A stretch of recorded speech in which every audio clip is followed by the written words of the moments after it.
Alamin po natin mismo kay Attorney Christina Conti ang ilan pang mga issue. Magandang umaga po, Attorney. Magandang umaga. Good morning po, Attorney. Medyo mahina lang po yung dating. Palakasan ko lang dito. Attorney, naririnig niyo po kami? Yes, naririnig ko. Yan, ayan. Okay na ba Attorney, yung sound? medyo mas maayos na po ngayon. Yes, Attorney Christina, good morning po. Thank you for being on the show. Una muna, kayo po ba may confirmation mismo galing sa ICC dito po sa sinasabing insidente nga kung saan natagpuan daw pong walang malay ang dating Pangulong Duterte? Naku, wala. At hindi yan magre-release ng information dahil nga malaki at sagrado yung pagtingin nila dito sa medical confidentiality. Kung ayaw ng pasyente at kung hindi naman kailangan malaman ng publiko, ay hindi i-release yung information. Ang impormasyon na yan nakuha natin sa defense, both doon sa kaanak, tapos doon sa abogado, pero wala tayong confirmation mula doon sa ICC mismo. Kaya kailangan sigurong hintayin kasi sa ngayon baka nagmumukhang propaganda lamang yan. So wala pang official statement galing sa ICC kasi sinasabi nyo nga po, medyo hindi sila basta-basta naglalabas no, ng medical information sa kanila pong mga detainees. Kahit po ba yung ganong Oo. insidente Ang huli ko halimbawa, lang, DJ Chacha, sige sorry. po. Ang huli ko lang na na statement from the ICC over the weekend, ang sabi Mhm. nila, ganun din, pinaninindigan nila yung confidentiality, kung ano gustong Mhm. ilabas ng pasyente, yun ang lalabas. At kung ano't ano man, they cannot comment on private matters. They cannot comment on private matters kung hindi man po isa sa publiko. Halimbawa yung sinasabi ni VP Sara na natagpo ang walang malay, informing the family perhaps. Obligasyon po ba yun ng ICC na i-inform yung pamilya na may ganitong pangyayari? Well, it depends. Kaya magsasalimbayan to dun sa kanyang fit to stand trial na issue. Kasi it depends kung malinaw na wala siya sa tamang katayuan, mag-a-appoint yan ng parang proxy o yung next of kin para paabutan kung anumang mangyari. Pero kung okay naman siya at kaya niyang magpasya para sa sarili niya, yung tinatawag nga nila ay patient autonomy. E di siya ang dapat makaalam at yung nasa paligid niya. Sa ngayon kasi, at saka yung doktor niya of course, sa ngayon kasi kung may mangyari sa'yo, ang pinaka-importante at pinaka-urgent na may makaalam, yung nasa paligid mo at yung ospital. Mas urgent yon kesa sa, kumbaga, announcement sa kung sino man. Lalo na kung, sabihin na natin, depende sa pagpapasya nila, ano, kung minor lang naman.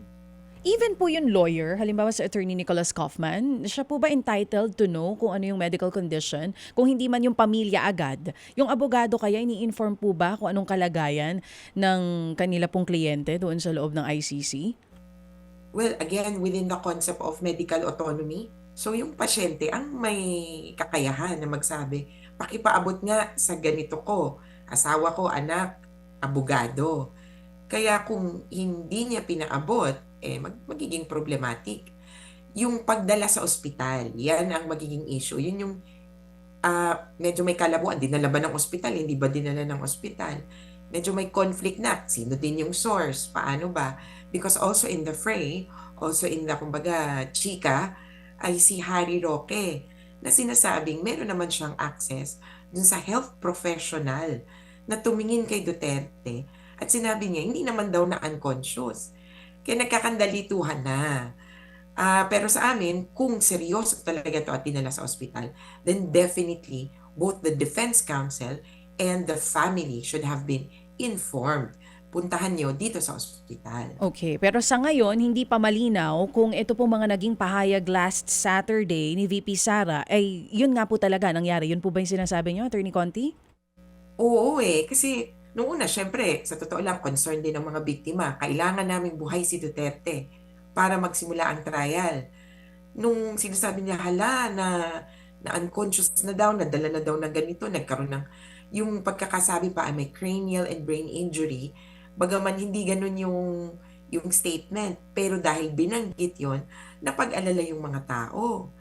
Kaya parang, ano ba talaga, nang biglang parang kumakabig, kumbaga, bigay bawi na ano ba talaga. At para sa amin, ang malinaw ay, siya ay na CT scan na at na MRI. nung May at saka June. Baka yun pa yung tinutukoy. Kasi nung May at June, nakalagay ito sa isang submission ng defense, talagang chinek naman na siya. Kaya hindi namin alam din kung kailan ba itong tinutukoy na aksidente Mhm, o mhm. insidente kay Duterte. Oo. At ito pong CT scan at MRI ay parte po ng procedures ng ICI? Kailangan po talaga na dumaan doon ng mga detainees? Ito. So, nabanggit ko, dikit ito dun sa competency issue. At Mhm. mukhang hiniling ng kampo ni Duterte, ng defense, na magkaroon ng tests sa kanya. In fact, Mhm. bukod doon, at mukhang pinilit nila at sumalubong itong ICC detention facility.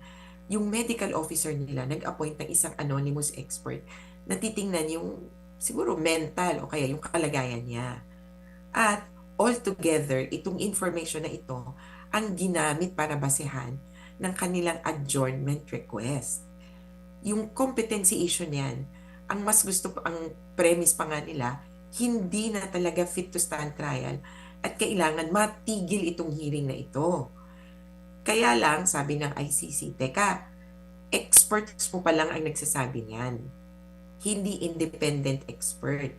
Kaya, hintayin natin, siguro pwedeng mag-appoint. Yung prosecution sabi, pwede ba kami mag-appoint din ng expert?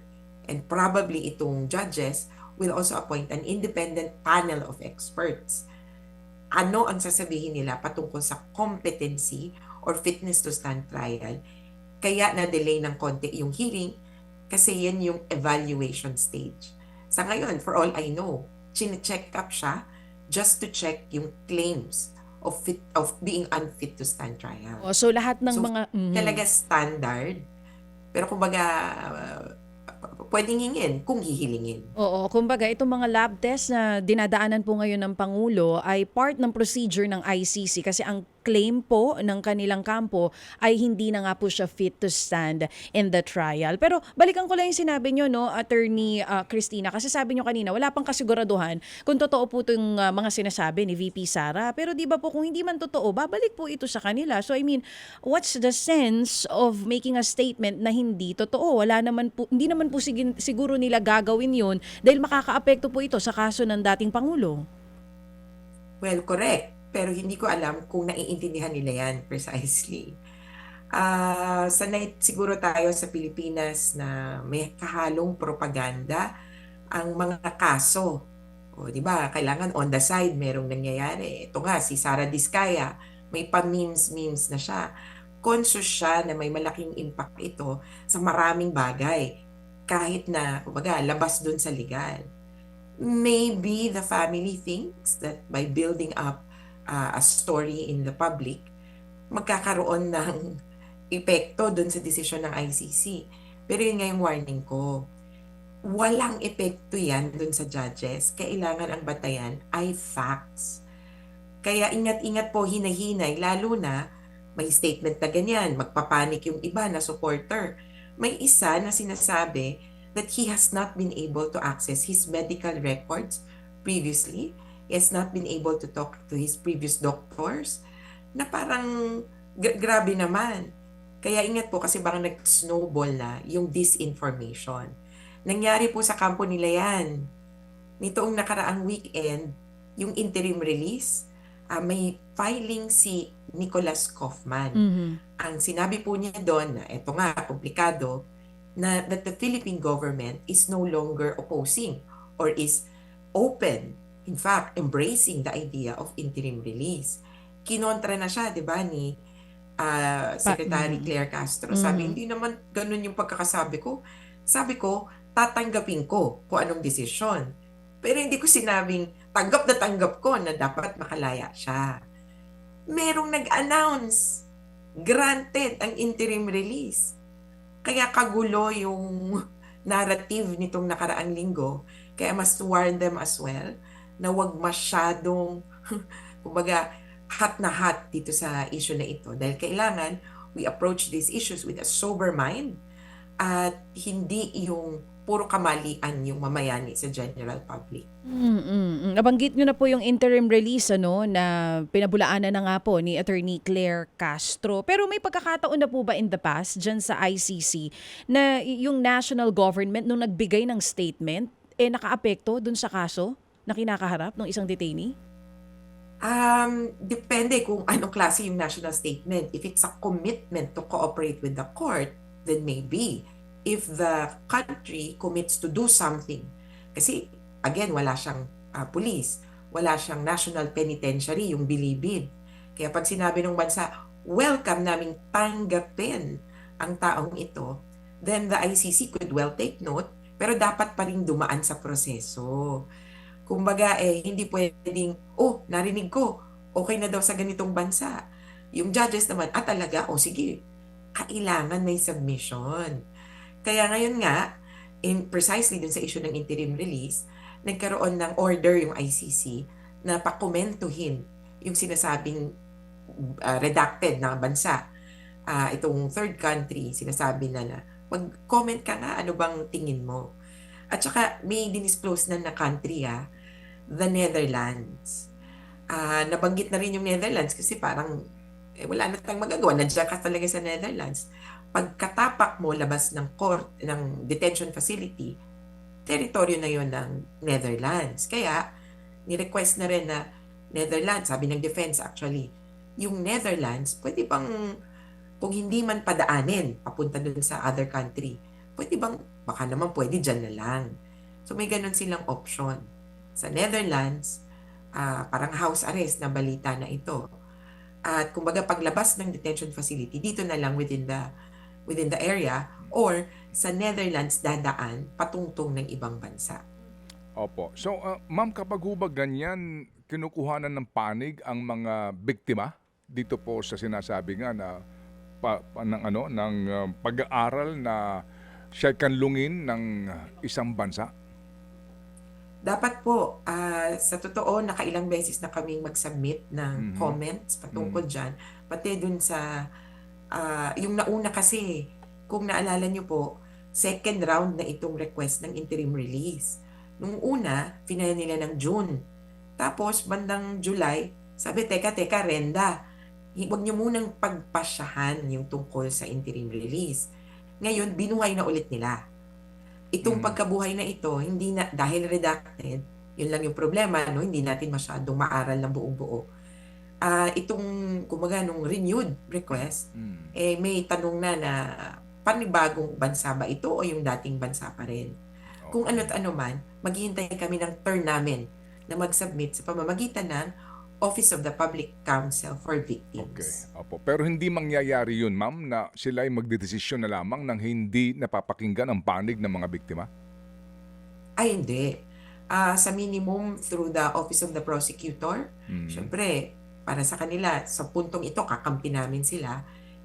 At maximum, the OPCV will be required to get the comments again. Okay. Sige. Pero, ang punto ko po dito, sa totoo, yung views and concerns ng biktima, hindi siya ganun kabigat dahil magbabata yung ICC dun sa batas. Okay. At may parameters. Kailangan sumipot ka sa hearing.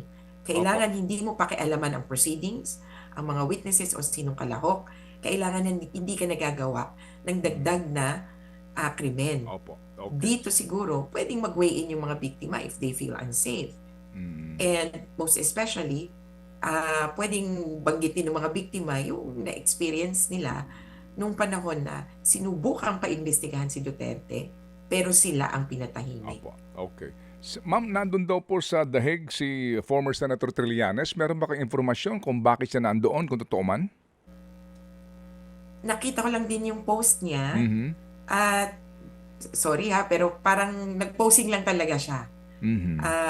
Pwedeng rage bait para dun sa mga supporters ni Duterte. Pero I would suppose wala naman siyang, there's no prohibition for him to come over.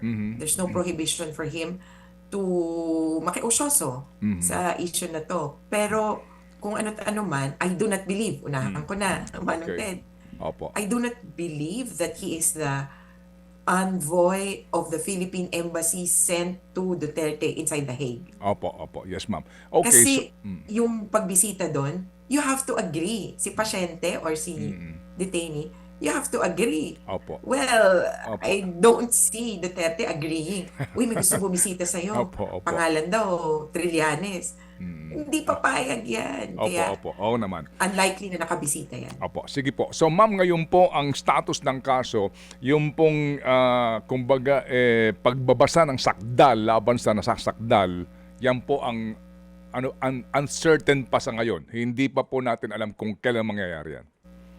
Opo, then to be precise, yung paggawa pa nga lang ng sakdal Yun yung hearing sana, yung confirmation of charges hearing, debate tungkol dun sa proposal ng prosecution na sakdal. Opo.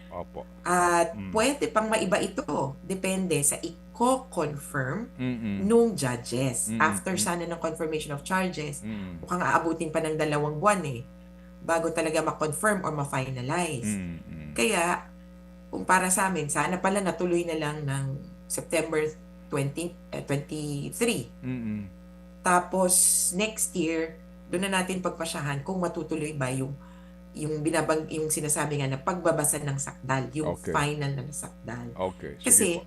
Opo. yung proseso pa ngayon, it's more of what are the charges? Opo. Pwede pang mag-contest yung defense. Okay, opo. Sige Remember, walang chance na mag-counter affidavit. po. Si Duterte, wala tayong narinig no? Opo. Kumbaga, parang, bakit diretso na lang? Ito po sana yon. Medyo iba siya dun sa sistema natin. Pero kumbaga, in terms of due process, ito na yung Opo. chance to contest the charges. Okay, sige po. Pero ma'am, sa bandang huli po, dito po sa sitwasyong pangkalusugan ng dating Pangulo, kung totoo po naman talaga na siya po ay may problemang pangkalusugan at kinakailangan pong ng medical attention sa labas po ng kanyang detention cell, kayo po bilang human rights advocate ay hindi po tututol dito. Kasi nga maaaring sabihin natin na siya po ay inaakusahan na napakaraming paglabag sa karapatang pantao pero hindi dapat ipagkait din sa kanya ang kanyang karapatang pantao. Do you agree? Ay, definitely po. At sinasabi nga namin, ang mga biktima, ang kahuli-hulihang tao na magsasabing, pabayaan nyo na yan. Kasi kailangan po namin siyang buhay para magsimula ang trial. Kaya sa totoo, kung apektado yung supporters, apektado din yung mga biktima ng krimen. Kasi kapag namatay si Duterte, wala. Kaput. Wala ang kasong ito. At walang hustisya para sa kanila. Kaya ang aming hiling sa kanya, sabi nga, happy birthday, many more birthdays to come, at sana mabuhay ka pa ng mas matagal. Okay, sige po. Ma'am Attorney Conti, salamat muli sa inyo pong paliwanag. And for the record lang po, Madam Chair, kami po'y tumawag sa kampo ng Vice Presidente through Attorney Ruth Castelo at siya po'y nagpapaalam pa daw kung papayagan siya sa aming pong panayam. Yan po ang kanyang sagot sa aming staff kagabi. Just for the record po, Madam Chair.